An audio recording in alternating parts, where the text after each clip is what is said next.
प्रिय विद्यार्थियों, आज हम सभी उत्साह और अट नहीं रही है, दो भाग हैं इस कविता के प्रश्न उत्तर पे चर्चा करेंगे। भाग एक भाग दो में हमने विस्तृत जो है इसका भावार्थ के बारे में अध्ययन किया, लेकिन यहाँ पे प्रश्नोत्तर का चर्चा करेंगे। प्रश्न लिखना एक कला है, जितना सही हम जितना सटीक उत्तर देते हैं, लिखने का एक ढंग होता है, उतना अच्छा अंक मिलता है। कई बार होता है हम जानते तो बहुत कुछ है, लेकिन आंसर नहीं सही लिख पाते हैं, जिससे हमें अच्छा जो है अंक नहीं मिल पाता, हमारे कार्यों का मूल्यांकन नहीं हो पाता। आइए हम चर्चा करते हैं कि प्रश्नों का सही ढंग से उत्तर कैसे देंगे। पहला प्रश्न आपके बीच में है कि कभी बादल की फुहार रिमझिम या बरसने के स्थान पे गरजने के लिए क्यों कहता है। पहले प्रश्न आपके बीच में है कि कभी बादलों से फुहार रिमझिम या बरसने के स्थान पर गरजने के लिए क्यों कहता है। यहाँ कवि ने बादलों से फुहार डालने, रिमझिम करने या बरसने के लिए नहीं, बल्कि गरजने के लिए कहा है, क्योंकि कवि बादलों को क्रांति का सूत्रधार मानता है। गर्जना विद्रोह का प्रतीक है और कभी बादलों को पौरुष दिखाने की कामना करता है, क्योंकि उत्साह का सृजन करना है, उत्साह का हमारे अंदर आना चाहिए। केवल बरसेंगे, केवल रिमझिम तो हमारे अंदर उत्साह नहीं होगा। बादल गरजेंगे तो हमारे अंदर एक क्रांति का प्रतीक हमारे मन में आएगा और हमारे अंदर पौरुष दिखाने की कामना का जन्म होगा। कभी बादलों के गरजने के माध्यम से कविता में नूतन विद्रोह का आह्वान किया है कि आप कुछ कर गुजरने का जज्बा आप में आएगा, आप शांत नहीं रहेंगे, उद्वेलित रहेंगे, इसीलिए बरसने के स्थान पे जो है गरजने की बात करता है। दूसरा प्रश्न कि कविता का शीर्षक उत्साह क्यों रखा गया है। यहाँ पे देखें कि दूसरा प्रश्न जो है, कविता का शीर्षक उत्साह क्यों रखा गया, क्योंकि कवि क्रांति लाने के लिए लोगों को उत्साहित करना चाहते हैं। बादलों में भीषण गति होती है और उसी से संसार में ताप भरता है। कवि ऐसी ही गति, ऐसी ही भावना और शक्ति चाहता है। बादलों का गरजना लोगों के मन में परिवर्तन करने, उत्साह भर देता है, इसलिए कविता का शीर्षक उन्होंने उत्साह रखा। उत्साह इसीलिए रखा है कि ये गर्जना उत्साहवर्धन करता है और शीर्षक की सार्थकता यही है कि हमारे अंदर कभी उत्साह भरना चाहता है। प्रश्न संख्या 3, उत्साह कविता में बादल निम्नलिखित अर्थों की ओर किन किन अर्थों की ओर संकेत करता है। एक बार फिर देखें कि कविता में बादल किन किन अर्थों की ओर संकेत करता है। यहाँ पे उत्तर में देखें कि उत्साह कविता में बादल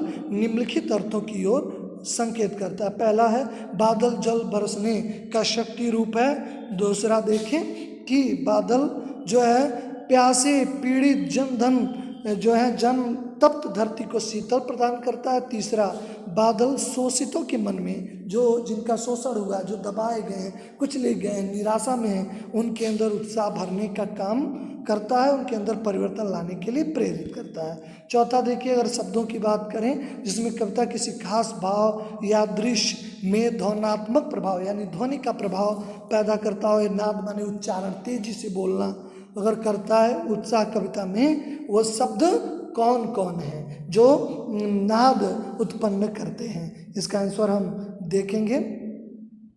इसका यहाँ पे पहला दिया हुआ है कि कौन कौन से शब्द घेर घेर, घोर, घना, धराधर ये नाद उच्चार करते हैं। ललित ललित काले गुगराले, बाल कल्पना के पाले से, या विद्युत छवि में उर में कविता की पंक्तियाँ में एक तेजी से एक तेज उच्चारण या बहुत प्रबल उच्चारण जिसे कह लें उत्पन्न करने की सामर्थ्य रखते हैं। रचना और अभिव्यक्ति के कभी कभी प्रश्न, क्योंकि ये समझ वाले प्रश्न होते हैं, परीक्षा में पूछ दिए जाते हैं। जैसे बादल घुमड़ उमड़ कर बारिश करते हैं, वैसे कवि के अंतर मन के भावों के बादल उमड़ घुमड़ कर कविता के रूप में अभिव्यक्ति होते हैं। ऐसे में प्राकृतिक सौंदर्य को देखकर अपने मन में उमड़ते भावों को कविता में उतारिए।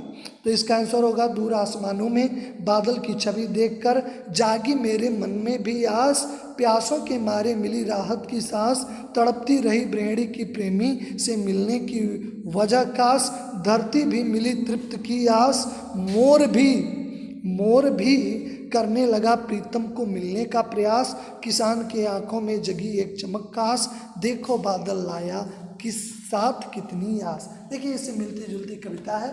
ऐसे प्रश्न कभी कभी शायद आप जो नए सिलेबस आ रहे हैं, नई शिक्षा नीति आ रही है, वैसे रटने की जगह पे समझने की वृत्ति जो नई शिक्षा नीति में है, इस तरह के प्रश्न उसमें पूछे जाएंगे जो आपके समझ वाले हैं। ऐसे ही छायावाद की एक खास विशेषता है अंतर्मन के भावों का बाहर मन की दुनिया में सामंजस्य बैठाना। कविता की किन किन पंक्तियों को पढ़कर ये धारणा पुष्टि होती है। जैसे इसमें दिया हुआ है कि आभा फागुन की तन सट नहीं रही है और कहीं सांस लेते हो, घर घर भर देते हो। ये पंक्तियां समर्थवान हैं। नभ में उड़ने को तुम पर कर देते हो। ये पंक्तियां फागुन और मानव दोनों के लिए उपयुक्त हैं। दूसरा प्रश्न है कभी फागुन की सुंदरता से क्यों नहीं हटा पा रहा है, क्योंकि फागुन बहुत मतवाला, मस्त शोभा वाला, फागुन के महीने के सौंदर्य में प्रकृति सौंदर्य अपनी चरम पे होता है, बहुत अधिक होता है। उसका रूप सौंदर्य रंग बिरंगे फूलों और हवाओं से प्रकट होता है, इसलिए फागुन की सुंदरता मंत्रमुग्ध यानी अपनी ओर खींचने वाला है, जो चाह के और भी नहीं हटता है। ऐसे प्रश्न के 3 प्रस्तुत कविता में कवि ने प्रकृति की व्यापकता का वर्णन किन किन रूपों में किया है। तो इसमें देखेंगे कि प्रस्तुत कविता अट नहीं रही है में कवि सूर्यकांत त्रिपाठी निराला जी ने फागुन के सर्वव्यापी सौंदर्य मादक के रूप में प्रभाव को दर्शाया है। फागुन का सौंदर्य असीम है जिसकी कोई सीमा नहीं है। कवि ने उन्हें हर जगह छलकते हुए दिखाया है, जैसे जो घर घर में फैला हुआ है। यहाँ घर घर भरते हो कि फूलों की शोभा की ओर संकेत करता है और मन में खुशी की ओर भी। उड़ने को पर कर देना से यहाँ पे जो तात्पर्य है, उड़ने को पर कर देना भी ऐसा सांकेतिक प्रयोग है जो पक्षियों की उड़ान पर लागू होता है और मन के उमंगों पे भी लागू होता है, जिसे विस्तार में जो है छलका ही देता है, उसके विस्तार मन में छलक उत्पन्न ही कर देता है। अगला प्रश्न देखें, फागुन में क्या ऐसा होता है जो बाकी ऋतुओं से भिन्न होता है। देखिए फागुन में सर्वत्र मादकता और सुंदरता छाई रहती है। प्रकृति की शोभा अपने पूर्ण यौवन पे होती है। पेड़ पौधे नए पत्ते फूल से लग जाते हैं, हवा सुगंधित उड़ती है, आकाश साफ और स्वच्छ होता है, पक्षियों के समूह आकाश में विहार करते हैं, बाग बगीचे पक्षियों में उल्लास भर जाता है। इस तरह फागुन जो है का मौसम अन्य ऋतुओं से भिन्न होता है और अधिक सुंदरता वाला है। इन कविताओं के आधार पर निराला जी की काव्य शिल्प यानी काव्य में क्या क्या अच्छाई दिखाई देती है, क्या क्या सौंदर्य तत्व हैं। महाकवि सूर्यकांत त्रिपाठी निराला जी छायावाद के प्रमुख कवि माने जाते हैं। छायावाद की प्रमुख विशेषता प्रकृति का चित्रण करना, इन्हें प्रकृति का कवि भी कहा गया है।